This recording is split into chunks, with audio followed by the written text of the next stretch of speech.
The punch bowl trembled as Dorothy Keene's hand reached for the ladle, and somewhere behind her, a woman's voice rose just loud enough to carry, "Well, I wouldn't have worn white." June 6, 1980. The American Legion Hall in Bloomington, Indiana smelled of cigarette smoke, grocery store carnations, and the sickly sweet tang of fruit punch spiked with too much vodka. Folding chairs scraped against linoleum.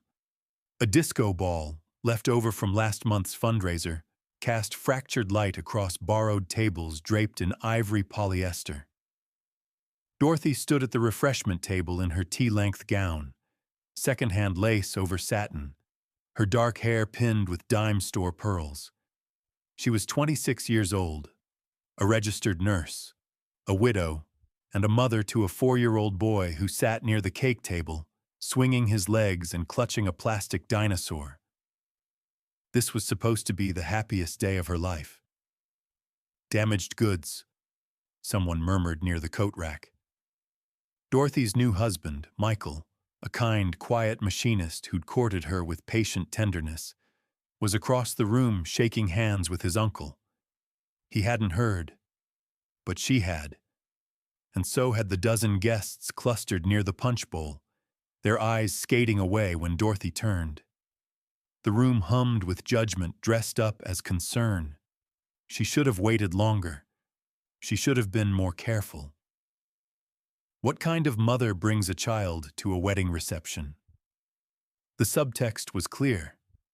Dorothy Keene had lost her first husband in a car accident 3 years earlier, and in the eyes of Bloomington's tighter circles, that made her suspect. A single mother remarrying, wearing white, smiling. How dare she act like she deserved a fresh start? But what none of them knew, what Dorothy herself barely spoke about, was that 2 years ago, she'd worked the night shift at Veteran Affairs Hospital in Indianapolis.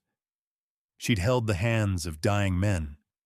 She'd sung lullabies to soldiers who woke screaming, and one December night, she'd walked into a storage room and found something that would change the course of 6 lives forever. That truth was about to detonate. Before we go any further, drop a comment and tell us where you're watching from and what time it is right now. Maybe you're having your morning coffee in California or winding down after midnight in London. Wherever you are, hit that like button and subscribe, because this story doesn't go where you think it will. Dorothy lifted the ladle, filled a paper cup, and turned to face the room. Her son, Jamie, hopped off his chair and trotted over, dinosaur in hand. "Mama, can I have cake now?" She crouched, smoothing his cowlick. "Soon, baby. Let them finish the toasts first." A man in a brown suit, Michael's second cousin, she thought, leaned toward his wife and said, loud enough, "I just think it's odd, that's all. Rushing into things." Dorothy's jaw tightened. She wasn't rushing. She'd grieved. She'd rebuilt. She'd learned to sleep without nightmares. And Michael had waited, patient as snow, until she was ready. But grace doesn't shield you from cruelty. Jamie tugged her hand. "Mama, why is everyone looking at us?" "They're just curious, sweetheart." Across the room, near the back corner by the flag-draped podium, a man in a dress uniform stood up. Slowly, deliberately. Captain Raymond Holt, Army Intelligence, 38 years old, shoulders like a doorframe and a chest full of ribbons that included a silver star. He'd been seated quietly through the ceremony, sipping ginger ale, watching. Now he picked up his glass and slammed it on the table. The room went silent. What had Dorothy done in that hospital storage room? And why was this decorated soldier about to defend her honor in front of a room full of strangers? Secret Captain Raymond Holt didn't raise his voice. He didn't need to. "I'd like to say a few words about the bride." His tone was flat, military-grade calm, but it cut through the disco ball's glitter and the low hum of gossip like a blade through silk. Every head in the American Legion Hall turned. The man in the brown suit froze mid-sip. Dorothy's hand tightened around Jamie's. Raymond Holt had the kind of face that had seen things. Deep-set eyes, a scar along his jawline, gray threading through his temples even though he wasn't yet 40. He'd been invited because Michael worked with his brother-in-law at the machine shop. He'd accepted because Michael was a good man. But he'd stood up because he'd recognized the bride the moment she walked down the aisle. December 19th, 1978. Raymond began, his eyes sweeping the room. Veteran Affairs Hospital, Indianapolis, third-floor psychiatric wing. I was there recovering from a classified incident overseas, along with 5 men from my unit. Dorothy's breath caught. She remembered. God, she remembered. We were a mess, Raymond continued. PTSD wasn't really a term people used back then. They just called us difficult, violent, uncooperative. We'd been through hell in a jungle whose name I still can't say, and we came back. Broken. The room had gone still. Even the children sensed the shift. One of my men, Sergeant Lewis Brennan, hadn't spoken in 6 weeks. Another, Corporal Vince Marlowe, kept trying to go AWOL. A third was on suicide watch. Raymond's jaw worked. The hospital staff rotated us constantly. Nobody wanted the night shift with us. We were too loud, too angry, too damaged. That word again, damaged. Dorothy felt tears prick her eyes, but she didn't look away. Then Dorothy Keene showed up. She'd been 24 then, barely 2 years out of nursing school.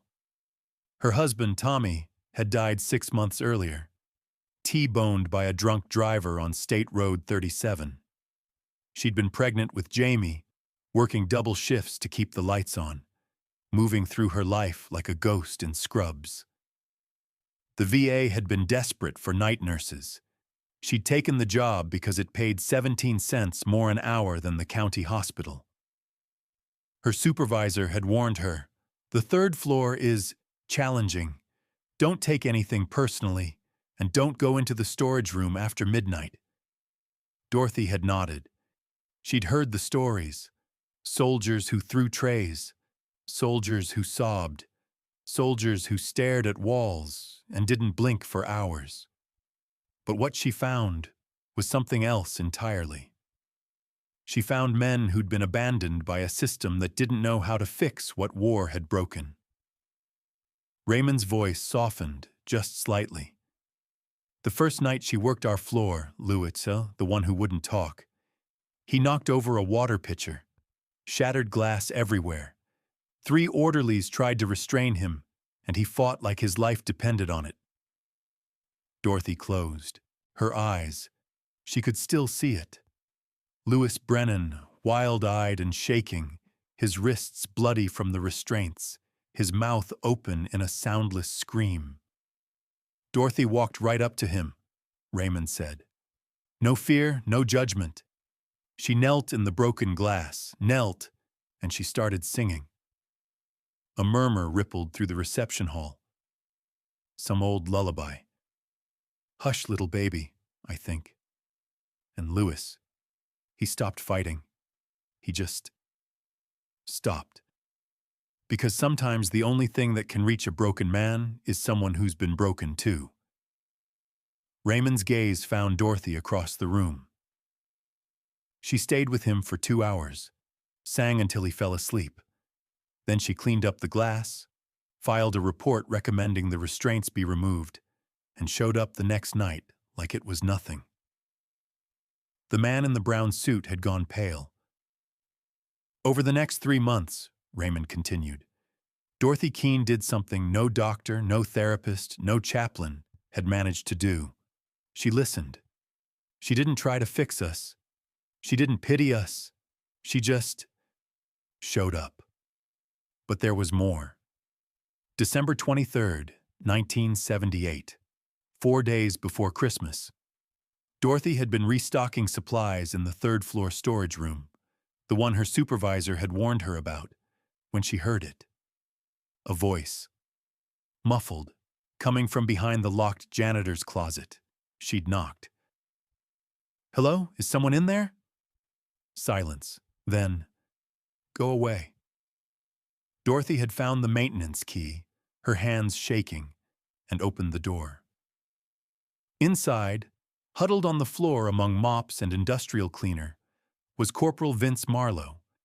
He had a bottle of pills in one hand and a photograph of his daughter in the other, and he'd been about to swallow every last one.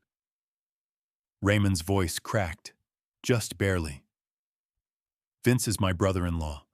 He's the reason I'm here today, and the reason he's alive today. The reason his daughter still has a father is because Dorothy Keene refused to walk past that storage room." The reception hall was dead silent now. She sat with him, talked him down, called the psych team, stayed through his 72-hour hold, visited him every shift until he was stable enough to transfer to outpatient care. Raymond picked up his glass again, this time raising it high. "So when I hear people in this room, people who've never seen combat, never held a dying man's hand, never walked into the dark because someone had to, when I hear those people call this woman damaged," he let the word hang there, ugly and exposed. "I want you to know exactly who you're talking about."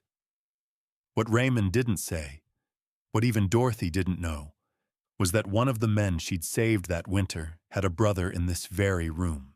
The man in the brown suit set down his cup with a trembling hand.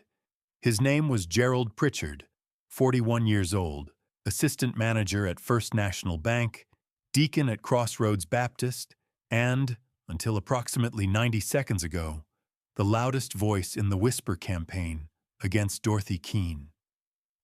He'd been the one who'd said damaged goods near the coat rack. He'd been the one who'd convinced 3 other couples to attend the reception purely to bear witness to what he called a questionable union. Now his face had gone the color of old newspaper, because Gerald Pritchard had a younger brother named Timothy, and Timothy Pritchard had served in the Army, and Timothy Pritchard had been admitted to Veteran Affairs Hospital in Indianapolis in the winter of 1978 after trying to drive his truck off a bridge. Raymond Holt was still standing, glass raised, waiting for someone, anyone, to toast the bride. Gerald's wife, Marianne, touched his elbow. "Honey, are you all right?" He didn't answer.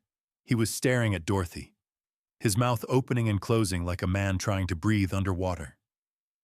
Memory was crashing over him in waves. The phone call from the VA. The social worker's careful, clinical words. "Your brother is stable now. He's receiving excellent care. There's a night nurse who's been particularly attentive. He'd driven to Indianapolis twice that January. Sat with Timothy in the day room. Watched his little brother, who'd been captain of the high school baseball team, who'd enlisted with a grin and a promise to come home a hero, stare at his hands and sob. There's this nurse," Timothy had whispered once. "Dorothy. She doesn't treat me like I'm crazy." Gerald had nodded. He'd been grateful, abstractly, the way you're grateful for mechanics or pharmacists, people doing jobs you don't think about. He'd never asked her name in full, never seen her face, until today. Guilt is a slow-acting poison, but recognition is a flare in the dark. Gerald stood up, his chair scraping loud against the linoleum. Every eye in the room swiveled from Raymond to him. Dorothy's heart hammered. Jamie pressed closer to her leg, dinosaur clutched tight. Gerald's voice cracked. He cleared his throat, tried again. "I need to say something." Marianne tugged his sleeve. "Gerald, sit down." "No." He pulled free, stepped into the narrow aisle between tables. His hands were shaking. Captain Holt just told a story about Veteran Affairs Hospital, about the men being treated on the third-floor psych wing in '78. Raymond watched him carefully, glass still raised. My brother Timothy was one of those men. Gerald's voice was barely above a whisper now, but the room was so silent that every syllable landed like a stone in water. He came home from his second tour and he wasn't the same. Nightmares, panic attacks. He tried to kill himself in March of '78. Marianne gasped. This was news to her. Gerald had kept his brother's breakdown carefully hidden, the way families did back then. Shame dressed up as privacy. The VA saved his life, Gerald continued, and there was a nurse, a night nurse, who sat with him when he couldn't sleep, who talked to him about normal things, baseball, weather, books. His eyes, red-rimmed now, found Dorothy across the room. Timothy told me about her. He said she had a little boy, that she was a widow, that she understood what it felt like to lose everything and still have to get up in the morning.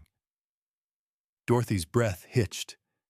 She did remember Timothy Pritchard now, a skinny kid with a cowlick and a slight stutter, who'd asked her once if she thought God still listened to broken people. I never asked her last name, Gerald said, his voice breaking. I didn't. He stopped, swallowed. I've spent the last 2 hours calling you damaged, saying you shouldn't wear white, saying you rushed into this marriage like you were some kind of opportunist. The room held its breath. And you're the woman who saved my brother's life. Somewhere near the back, a woman started crying softly. Michael, Dorothy's new husband, crossed the room in 4 long strides and took her hand. Jamie looked up at his mother, confused but attuned to the seismic emotional shift, and whispered, "Mama?" "It's okay, baby," Dorothy murmured, though tears were streaming down her face now. Gerald took 3 steps closer. His voice was raw. "Timothy's doing better now. He works at the co-op. He got married last year. He has a daughter." He stopped an arm's length away from Dorothy. "And I never thanked you. I never even knew it was you." Dorothy shook her head, unable to speak. "I'm sorry." Gerald's voice broke completely. "I'm so sorry." Raymond Holt finally lowered his glass, but he didn't sit down. "That's 2 lives," he said quietly. 2 men who are alive because Dorothy Keene showed up when no one else would. Anyone else want to keep whispering? Silence. Then slowly, a woman near the cake table stood. She was older, 70 if she was a day, wearing a lavender dress and sensible shoes. Her name was Irene Calloway, and she'd been a volunteer at the VA for 15 years. "I remember you," Irene said, her voice reedy but strong. "I worked the day shift. We called you the Angel of Third Floor. You never took credit for anything, but we knew. We knew what you were doing up there." Another person stood, then another. A man who'd served in Korea. A woman whose son had been treated at the VA in '79. One by one, people rose. Not everyone, but enough, until half the room was on its feet. Because sometimes justice doesn't come from a judge or a jury. Sometimes it comes from ordinary people deciding they've stayed silent long enough. Michael wrapped his arm around Dorothy's shoulders, and she leaned into him, shaking with relief and exhaustion and something that felt almost like vindication. But across the room, near the door, a man in a gray suit slipped out into the parking lot, his face tight with something darker than shame. His name was Evan Marsh. He was a reporter for the Bloomington Herald Telephone. and he'd been at the reception purely by accident. He'd been covering a Rotary Club event next door and wandered in looking for quotes about small-town weddings. What he'd just witnessed wasn't a human interest piece anymore. It was a story. And Evan Marsh smelled blood in the water. The newsroom of the Bloomington Herald Telephone smelled of burnt coffee, mimeograph ink, and ambition. Evan Marsh typed with the focused intensity of a man who just stumbled onto something bigger than a wedding fluff piece. It was 10:30 Monday morning, June 9th, 1980, and his editor, a gruff Vietnam vet named Ron Lattimore, stood behind him, reading over his shoulder. "You're sure about this?" Ron asked, tapping ash from his cigarette into a chipped mug. "I was there," Evan said, fingers flying across the keys of his IBM Selectric. "I heard the whole thing. Decorated captain publicly defending a nurse. Bank manager confessing he'd smeared her. Half the room in tears." He yanked the page from the typewriter, handed it up. "This is gold, Ron. Local hero humiliated at her own wedding, vindicated by the men she saved. It's Capra meets all the president's men." Ron scanned the draft. His expression didn't change. "You talked to her?" "Not yet. But I've got Captain Holt's contact info through the VA Public Affairs Office, and I pulled the hospital staffing records from '78. Dorothy Keene's name is all over the psychiatric wing logs. And the bride consented to this story going public?" Evan hesitated. "I'm working on that." Ron dropped the draft onto Evan's desk. "Then you don't have a story. You have gossip." He leaned down, voice low. "Kid, I know you want the front page. I know you think this is your ticket to Indianapolis or Louisville or wherever you think real journalism happens. But you print this without her permission. You're not exposing injustice. You're participating in it." Evan's jaw tightened. "The public has a right to know. The public has a right to buy groceries and complain about taxes. Dorothy Keene has a right to privacy." Ron straightened, stubbed out his cigarette. "You want to write this story? Fine. You get her on record. You get her consent. Otherwise, it stays in your drawer. But ambition doesn't ask permission." That afternoon, Evan Marsh drove to the small duplex on South Walnut Street, where Dorothy and Michael were supposed to be honeymooning. A quiet week at home before Michael returned to the machine shop. He knocked 3 times, waited, knocked again. Dorothy answered, still in her bathrobe, though it was past 2. Her eyes were red-rimmed. Jamie peeked out from behind her leg, dinosaur in hand. "Mrs. Keene?" Evan said, smile practiced and sympathetic. "My name is Evan Marsh. I'm a reporter with the Herald Telephone. I was at your reception Saturday night, and I'd love to talk to you about what happened." Dorothy's face went pale. "I don't want to talk to anyone." "I understand, but—" "No, you don't." Her voice was quiet but firm. "What happened at my wedding was personal, private. I didn't ask for any of this. With respect, Mrs. Keene, you're a hero. The people who mocked you were wrong, and they should be held accountable." Evan leaned in, slightly, deploying his best compassionate journalist tone. "Your story could inspire people, veterans who are struggling, families who feel ashamed. Don't you think—" "I think," Dorothy interrupted, "that my life isn't a headline." She closed the door. Evan stood on the porch for a long moment, frustration simmering beneath his skin. Then he walked back to his car, pulled out his notepad, and started writing down everything he remembered. Descriptions, quotes. The look on Gerald Pritchard's face when he realized who Dorothy was. He'd write the story anyway. He'd just be careful about how he sourced it. By Wednesday, whispers were already spreading through Bloomington. The reception had been too public, the emotions too raw.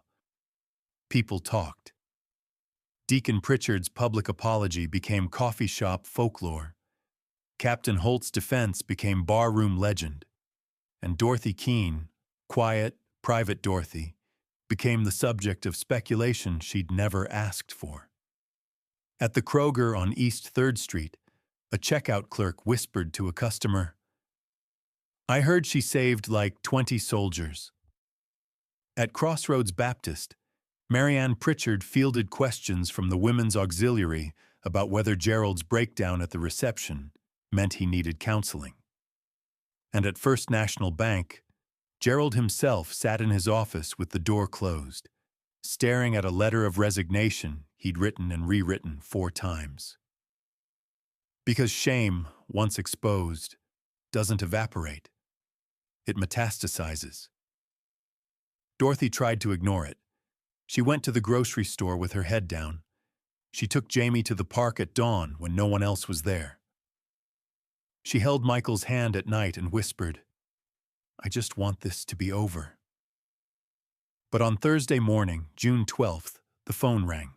Michael answered, listened. His face darkened. "Hold on." He covered the receiver, looked at Dorothy. "It's Captain Holt. He says there's going to be an article in tomorrow's paper." Dorothy's stomach dropped. Raymond's voice on the line was tight with controlled anger. "Dorothy, I just got a call from a reporter named Evan Marsh. He's running a piece about the reception. He didn't ask my permission. He called it a public event, and he's framing it as a feel-good story, but—" Raymond paused. "He's naming you. He's naming the hospital. He's naming the men I served with." "Can we stop it?" Dorothy asked, her voice barely a whisper. "Not unless you sue, and that takes time you don't have." The story ran the next morning on page 3. Bloomington nurse honored by veterans. She saved guests at weekend reception witness emotional tribute. The article was 400 words. It mentioned Dorothy's work at the VA. It mentioned Raymond's toast and Gerald's apology. It quoted anonymous sources close to the family, saying Dorothy had been instrumental in saving multiple lives. It didn't mention that Dorothy had specifically asked not to be interviewed. It didn't mention that some of the veterans Raymond served with had PTSD triggers around publicity. It didn't mention that Timothy Pritchard, Gerald's brother, had spent the last year and a half rebuilding his life in careful, private anonymity. And it didn't mention that by Friday afternoon, 3 television stations from Indianapolis had called Dorothy's home asking for interviews. Jamie sat on the couch, watching his mother pace the living room, phone off the hook. "Mama, why are people being mean again?" Dorothy knelt in front of him, smoothing his hair. "They're not being mean, baby. They just don't understand." But she was wrong. Because by Saturday morning, someone had spray-painted the word liar across the front of the duplex. Michael scrubbed at the red paint with turpentine and a wire brush, his knuckles white around the handle. It was 6:15 Saturday morning, June 14th, 1980. The sun hadn't fully cleared the roofline yet, and already 2 neighbors had driven past slowly, craning their necks. One had stopped to ask if everything was all right. Michael had nodded curtly, said nothing, and kept scrubbing. Inside, Dorothy sat at the kitchen table with Jamie on her lap, both of them staring at a bowl of cereal neither had touched. The phone was still off the hook. Through the window, she could see Michael's shoulders moving in tight, angry circles. "Why did someone write on our house?" Jamie asked for the 3rd time. "Because some people don't like it when the truth makes them look bad," Dorothy whispered. But the truth was more complicated than that. The vandalism wasn't random. At 9 o'clock that morning, Gerald Pritchard's wife, Marianne, knocked on the duplex door holding a casserole dish and an envelope. Her eyes were swollen, her hands shaking. Dorothy opened the door but didn't invite her in. "I'm so sorry," Marianne said, the words tumbling out in a rush. "Gerald didn't do this. He'd never, but he thinks he knows who did." Dorothy took the envelope. Inside was a single sheet of paper, handwritten in slanted capitals. "You didn't save anyone. You just wanted attention. My son died at that hospital and nobody cared. No signature." "Gerald recognized the handwriting," Marianne said quietly. "It's Frank Donnelly. His son, Carl, was at the VA the same time Timothy was there." "Carl. He didn't make it. Took his own life in March of '79. Dorothy's chest tightened. She remembered Carl Donnelly, 22 years old, shrapnel scars across his back, eyes that looked 1,000 years old. He'd been transferred off her floor 2 weeks before she left the VA to have Jamie moved to a long-term care facility downstate. She hadn't known he'd died. "Frank blames everyone," Marianne continued. "The doctors, the hospital, the government. And now, because of that article, he blames you." Her voice dropped to a whisper. "Gerald went to see him this morning. Frank said if you'd been a real nurse, if you'd really cared, Carl would still be alive. Grief doesn't follow logic. It follows blame." Dorothy handed the letter back.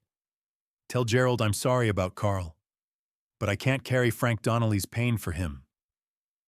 Marianne nodded, tears spilling over. "I know. I wanted you to know it wasn't random." She hesitated. "And I wanted to say I'm sorry for not speaking up at the reception, for letting Gerald say those things, for being part of the problem." Dorothy's voice was soft but steady. "Then stop being part of it." By Monday, the story had grown teeth. A local radio host, a man named Vic Ramsey who ran a mid-morning talk show on WGCL, had picked up the Herald telephone article and turned it into a call-in debate. Did Dorothy Keene deserve to be honored, or was she just doing her job? The calls came in fast. "She's a saint," one woman said. "We should be building statues." "She's a publicity hound," a man countered. "Real heroes don't need parades." "My brother was at that hospital," another caller said, voice shaking. "And nobody helped him. Where was Dorothy Keene when he needed her?" Raymond Holt called the station and demanded airtime.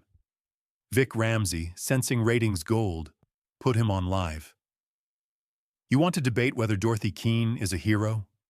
Raymond's voice crackled over the radio. "Fine. Let's debate. But first, let me tell you what a hero looks like. A hero is someone who shows up when everyone else has gone home. A hero is someone who sits with a dying man at 3 a.m. because he's afraid of the dark. A hero is someone who doesn't ask for credit, doesn't ask for recognition, and certainly doesn't ask to have her wedding turned into a public spectacle by a reporter with an agenda." Vic Ramsey tried to interrupt. Raymond steamrolled him. "And if you think Dorothy Keene should have saved every soldier who walked through that hospital, if you think one woman working the night shift could single-handedly fix what war and neglect and a broken system destroyed, then you don't understand the first damn thing about what it means to care for the wounded." The line went dead. Vic Ramsey scrambled to fill the silence with a commercial break, but the damage was done. That afternoon, Dorothy received a phone call from the VA hospital's legal department. The woman on the other end was polite but firm. "Mrs. Keene, we're receiving inquiries from families who believe their loved ones were under your care between 78 and 79. Some are asking why their relatives didn't receive the same level of attention mentioned in the newspaper article." Dorothy's hand tightened around the receiver. "I treated everyone the same." "I'm sure you did. But perception is difficult to manage and we're concerned about potential liability. We'd like you to refrain from making any further public statements about your time at this facility. I haven't made any public statements. Nonetheless. A pause. We're also asking that you not return to any VA property for the foreseeable future, for your safety and ours. Dorothy hung up without saying goodbye. She stood in the kitchen, staring at the phone, feeling the walls close in. She'd done everything right. She'd shown up. She'd cared. She'd saved lives. And now she was being punished for it. Jamie wandered in, dragging his dinosaur. "Mama, can we go to the park?" Dorothy looked down at her son, her sweet, innocent boy who didn't understand why their house had been vandalized, why strangers called them on the phone, why his mother cried when she thought he wasn't looking. "Yeah, baby," she whispered. "Let's go to the park." But as they walked out the front door, a car pulled up to the curb. Evans, Marsh climbed out, notepad in hand, camera around his neck. "Mrs. Keene, I'd love to get a follow-up statement. Get off my property." Michael appeared from the side yard, paint-stained and furious. "Sir, I'm just doing my job. Your job is destroying my wife's life." Michael stepped between Evan and Dorothy, his voice low and dangerous. "You didn't ask her permission. You didn't care what this would do to her. You saw a story, and you took it." Evan's face flushed. The public has a right to leave her the hell alone." Michael took another step forward. "And if you print one more word about her, I'll sue you for harassment." Evan opened his mouth, closed it, then turned and walked back to his car. But the look on his face wasn't shame. It was calculation. Because Evan Marsh had just realized something. The real story wasn't Dorothy's heroism. It was the backlash, the hate. The way a small town turned on the people it claimed to honor. And that story, the dark, ugly underside of hero worship, was front-page material. The second article ran on Wednesday, June 18th, 1980. This time, it made the front page. "Bloomington nurse faces backlash after veteran tribute. Hero or publicity seeker?" Town divided over wedding controversy. Evan Marsh had interviewed Frank Donnelly. He'd interviewed 3 other families whose sons had died at the VA. He'd interviewed Vic Ramsey, the radio host. He'd even gotten a quote from a hospital administrator, off the record, suggesting that Dorothy's emotionally involved approach had been flagged as a concern during her employment. The article painted Dorothy not as a villain, but as something worse, a complicated figure. Someone whose intentions might have been good, but whose methods were questionable. Someone who inspired strong reactions on both sides. It was character assassination dressed up as balanced journalism. Michael read it at the kitchen table, his coffee going cold. Dorothy stood by the window, arms wrapped around herself, watching Jamie play in the backyard with his dinosaur. "They're making you sound reckless," Michael said quietly. "Like you got too close to the patients. Like you broke protocol." "I did break protocol," Dorothy whispered. "I sat with them when I was supposed to be doing rounds. I sang to them when I was supposed to be charting. I held their hands when I was supposed to keep professional distance." She turned to face him, eyes blazing. "And I'd do it again. Every single time." Michael set down the paper and crossed to her, pulling her into his arms. "I know, but they're twisting it. Because the truth doesn't fit their narrative." Dorothy's voice cracked. "They want me to be either a saint or a fraud. They can't handle the fact that I'm just a person who tried." That afternoon, Timothy Pritchard showed up at their door. He was thin, wearing a feed store cap and work boots. his hands shoved deep in his jacket pockets. He looked like he'd rather be anywhere else. Dorothy opened the door. Recognition flickered across both their faces. "Hi," Timothy said, the word barely audible. "Hi." They stood there for a long moment. Then Timothy cleared his throat. "I'm sorry. For my brother. For the article, for all of it." "You didn't write the article." "No, but Gerald's apology at your wedding. That's what started this whole thing." Timothy's voice was raw. "And I needed you to know that what you did for me back then, it wasn't nothing. It wasn't just your job. It was everything." Dorothy felt tears sting her eyes. "I was going to kill myself," Timothy continued, the words spilling out like he'd been holding them for 2 years.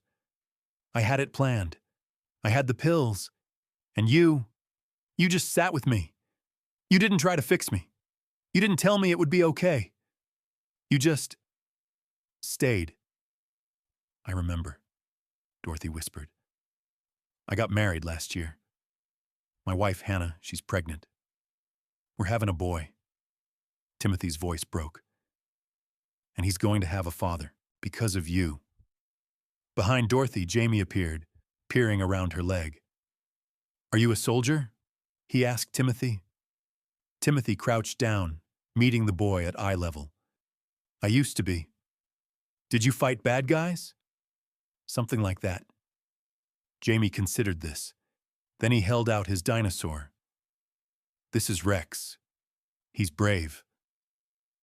Timothy took the plastic toy with the gravity of a man receiving a medal. "He looks very brave."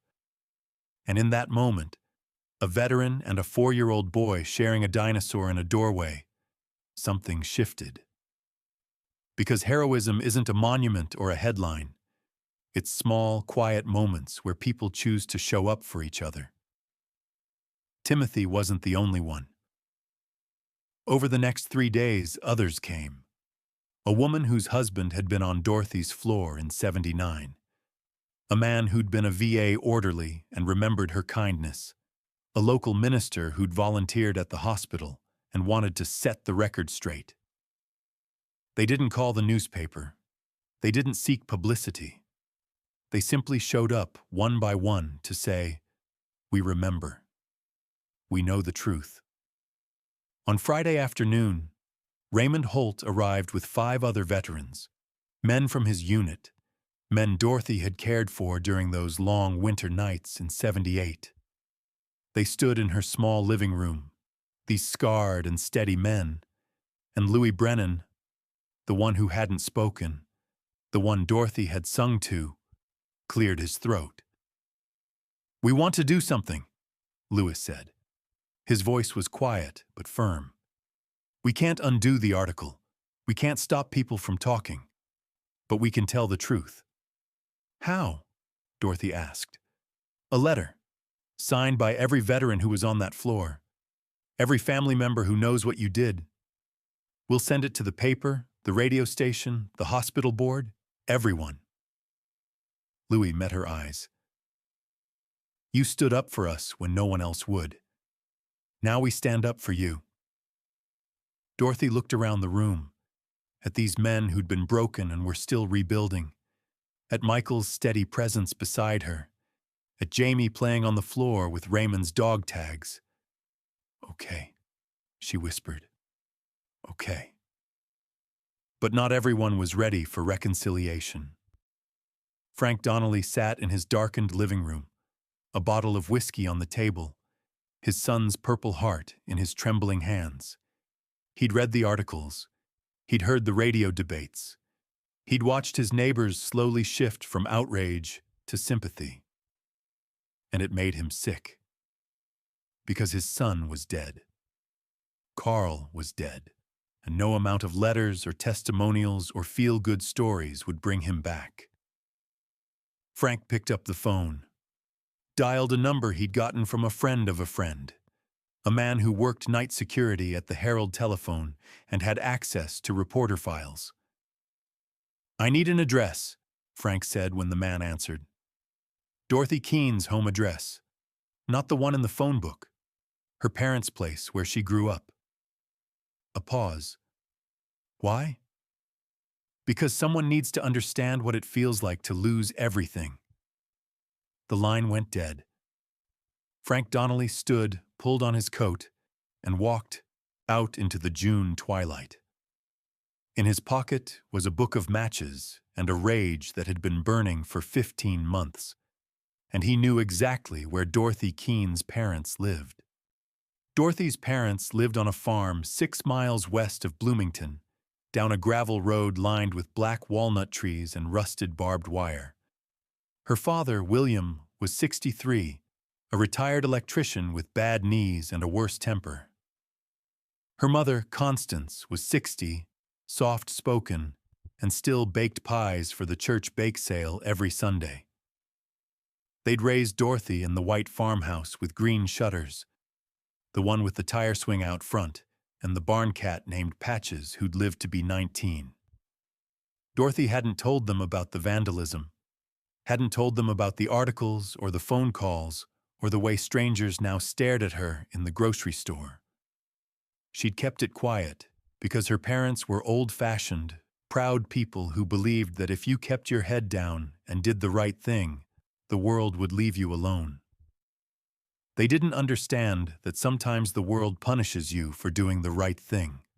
At 9:43 Friday night, June 20th, 1980, Constance smelled smoke. She was in the kitchen washing dishes, William already asleep upstairs, when the acrid scent drifted through the screen door. She dried her hands, stepped onto the back porch, and saw orange light flickering against the barn. "Will!" she screamed. "Will, the barn's on fire!" Frank Donnelly had used kerosene and newspapers. He'd soaked the northwest corner of the barn, the side farthest from the house, and lit it with shaking hands. He'd stood there for 30 seconds watching the flames climb the dry wood, feeling something dark and hot uncoil in his chest. This was for Carl, for his boy who'd come home broken and never got fixed. For every night Frank had lain awake wondering if he could have done more, said more, been more. This was justice. But as Frank turned to leave, he heard it, the panicked whinnying of horses. William and Constance kept 2 retired plow horses in that barn. Molly and Sam, 23 and 25 years old, gentle giants who'd worked the farm for decades and now lived out their final years in comfortable semi-retirement. The horses were trapped inside. Frank froze. He hadn't thought about animals, hadn't thought past his own rage and grief. And now, "Jesus," he whispered. He ran toward the barn doors, yanked them open. Smoke poured out, thick and black. Inside, Molly and Sam were screaming, their eyes rolling white with terror. Frank stumbled in, coughing, his eyes streaming. He grabbed Molly's halter, tried to pull her toward the door. She reared, hooves flashing past his head. "Come on," he choked out. But the horse wouldn't move. Animals don't run toward open doors when they're panicked. They run toward what feels safe, even if it's straight into the flames. And Frank Donnelly, consumed by rage 5 minutes earlier, now found himself trying desperately to save the lives he'd endangered. William reached the barn at a dead run, his bad knees forgotten, a garden hose in his hands. Constance was right behind him, screaming for help, for neighbors, for God himself. Inside, Frank had managed to get a rope around Sam's neck and was dragging the horse toward the exit. Molly was still trapped, circling in her stall, the fire spreading along the rafters above her. William saw Frank, saw a stranger in his burning barn, and for 1 second, rage and confusion warred across his face. Then instinct took over. "Get that one out!" William shouted, pointing at Sam. "I'll get Molly." Together, two men who didn't know each other, one who'd started the fire and one who owned what was burning, they pulled the horses to safety. Molly stumbled out last, her mane singed, her sides heaving. The barn's roof collapsed inward with a roar and a shower of sparks that lit up the June sky like a premature 4th of July. William bent over, coughing so hard he vomited. Constance wrapped her arms around Molly's neck, sobbing, and Frank Donnelly collapsed onto the gravel driveway, his hands black with soot, his face a mask of ash and tears. "I'm sorry," he gasped. "God, I'm sorry." William straightened, stared at him. "Who the hell are you?" "Frank Donnelly." The name came out broken. "My son, Carl. He was at the VA. Your daughter, she worked there. I thought if I—" He couldn't finish. Constance's face went white. "You did this because of Dorothy?" Frank nodded, unable to meet her eyes. William's fists clenched. For a long moment, the only sound was the crackle of flames and the distant wail of sirens. Neighbors had called the fire department. Then William spoke, his voice like gravel. "My daughter saved lives, and you tried to burn down my barn because of it." "My son is dead," Frank choked out, "and nobody cared. Nobody even noticed." "So you thought you'd make us notice?"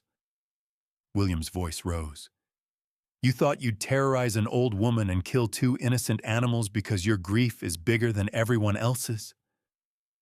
"I wasn't thinking." "No, you weren't." William took a step closer. "But you're going to start thinking now. You're going to sit right there until the sheriff arrives, and you're going to tell him everything. And then you're going to spend whatever time you have left making this right." By the time Dorothy and Michael arrived, Constance had called them from a neighbor's phone. The barn was a blackened skeleton. The fire department was packing up, and Frank Donnelly sat in the back of a sheriff's cruiser, his head in his hands. Dorothy ran to her mother, held her while she cried. "Are you hurt? Is Dad okay?" "We're fine. The horses are fine." Constance pulled back, gripping Dorothy's shoulders. "But honey, this has to stop. Whatever's happening in town, whatever people are saying, it's gone too far." "I know." Dorothy's voice was hollow. The sheriff, a broad-shouldered man named Tom Ridley, who'd gone to high school with Dorothy's father, approached with his notebook out. "Dorothy, I need to ask you some questions." She nodded, numb. "Mr. Donnelly claims he targeted your parents' property because of articles written about you in the Herald Telephone. Says he blames you for his son's death. You know anything about that?" Dorothy closed her eyes. "His son was a patient at the VA when I worked there. Carl Donnelly. He took his own life about a year after I left." "And did you have any direct responsibility for his care?" "No. He was transferred off my floor before I went on maternity leave." Sheriff Ridley wrote this down. "Mr. Donnelly's being charged with arson and reckless endangerment. But Dorothy," he lowered his voice, "this wasn't just about grief. This was about a man being whipped into a frenzy by bad journalism and public speculation. Someone needs to hold that reporter accountable." "Someone will," said a voice behind them. They turned. Raymond Holt stood at the edge of the driveway. Louis Brennan and 3 other veterans beside him. They'd driven down from Indianapolis the moment they'd heard. "We've already contacted an attorney," Raymond said.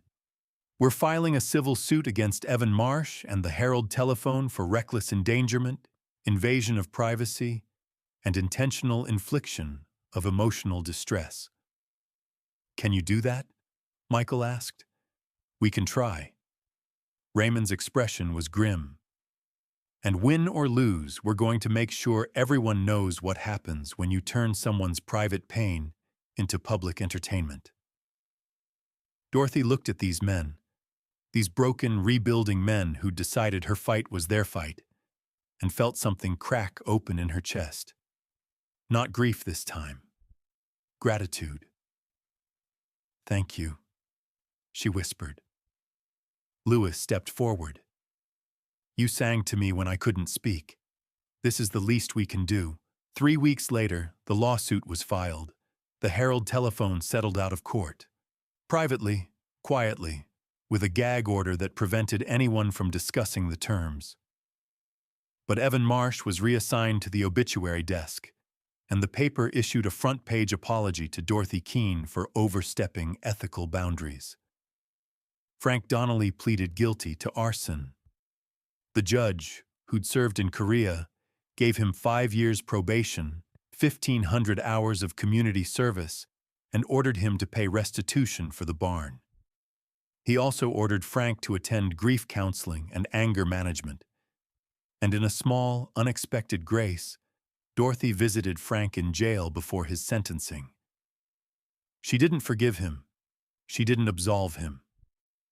She simply sat across from him in the visiting room and said, "Your son mattered. Carl mattered. I'm sorry I couldn't save him." Frank wept. Because sometimes justice isn't about punishment. Sometimes it's about finally being seen. The evening air smelled of cut grass and honeysuckle, the kind of soft warmth that makes Indiana summers bearable. Dorothy sat on the front porch of the duplex, the paint long since scrubbed clean, the lawn neatly trimmed, with Jamie curled against her side. Michael was inside making dinner, the radio playing something low and easy through the open window. It had been 8 weeks since the fire, 8 weeks since the lawsuit, 8 weeks since the world had turned Dorothy Keene into a symbol she'd never asked to be. Life had slowly, carefully returned to something approaching normal. The Herald telephone had printed its apology. The veteran's letter, signed by 43 men and 12 family members, had been published in full, 3 columns on the editorial page. The radio station had invited Raymond Holt back for a follow-up interview, and this time Vic Ramsey had let him speak uninterrupted for 20 minutes. Public opinion, fickle and fierce, had shifted again. Dorothy was no longer controversial. She was, in the awkward parlance of small-town redemption, misunderstood. She didn't care anymore what people called her, but some wounds take longer to heal than others. Gerald Pritchard had resigned from First National Bank, not because he was asked to, but because he couldn't look at himself in the mirror anymore.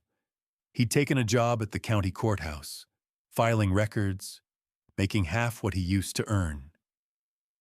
Marianne had stood by him, but their marriage was fragile now, held together by apologies and therapy sessions they couldn't quite afford.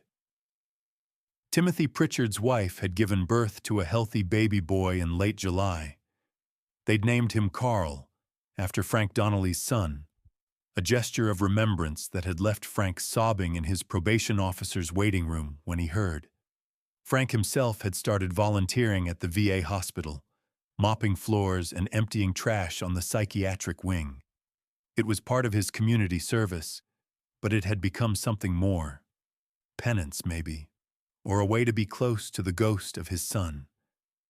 And Evan Marsh had quit journalism entirely. Moved to Cincinnati, took a job selling insurance. He'd never apologized directly to Dorothy, but he'd left a note on her doorstep one morning in late July, unsigned, that said only, "I'm sorry. I thought I was helping." Dorothy had burned it without showing Michael. Jamie tugged on her sleeve.